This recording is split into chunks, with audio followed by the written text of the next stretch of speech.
నమస్కారం. చాలా బాధాకరంగా ఉంది. ఐఏఎస్ కు ఐపీఎస్ కు ఇలాంటి పరిస్థితి రావడం చూస్తుంటే చాలా బాధాకరంగా ఉంది. మేము కేసుల్లో ఉంటే మాకు షరతుల్లో కూడిన బెయిల్ ఇస్తారు. ఏమంటారు, పొద్దున్నే పోయి పోలీస్ స్టేషన్ పోయి సంతకాలు పెట్టండి అని. మా పరిస్థితి మా ఐపీఎస్లకు వచ్చిందంటే చాలా బాధాకరంగా ఉంది.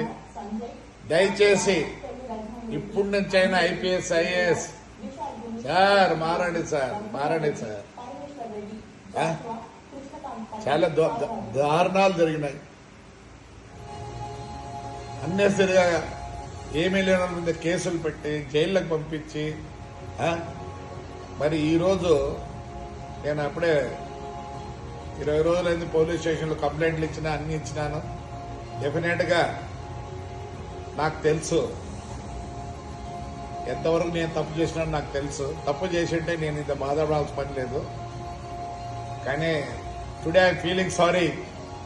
Today I'm feeling sorry for you sir, IPS and IAS. ఇంకోసారి చేయొద్దండి. ఏదో అయిపోయింది, ఇలాగా ఎవరు చేయొద్దండి. కండిషన్ బెయిలా మీకు? మాకు కోర్టు ఇస్తుంది కండిషన్ బెయిల్, మీకు డీజీపీ గారు ఇచ్చారండి కండిషన్ బెయిల్. ఇసలకి కండిషన్ బెయిల్ వడ్లి మేము పోయి సంతకాలు పెడతాం పోలీస్ స్టేషన్లో పోయి. మాకు చెప్తారు ఇన్ని రోజులు పోండి, పోయి కంపల్సరీ సాయంత్రం పొద్దున పెట్టాలని. ఆ పరిస్థితి మా ఐపీఎస్కి వచ్చిందంటే it's very good. I feel sorry for you all sir. మమ్మల్ని ఎంత కష్టపడినారో, ప్రజలను ఎంత కష్టపడినారో ఆలోచించుకోండి. But I'm not happy. నన్ను కష్టపడినారు, అన్ని చేసినారు, కానీ this should have not been done to my IPS and IAS. So you are today under condition bail.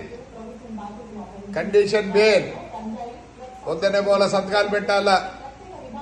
మాది మీది ఒకటే కదా సార్.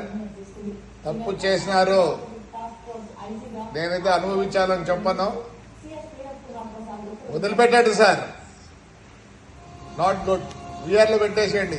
ఇదేంటి సంతకాలు పెట్టండి అని వచ్చి అంటే ఒకటేసారి చెప్పినారు గెస్ట్ రూమ్ లో వచ్చి పెట్టమంటే గెస్ట్ రూమ్ లో కూర్చోవాలా మీరు కూడా.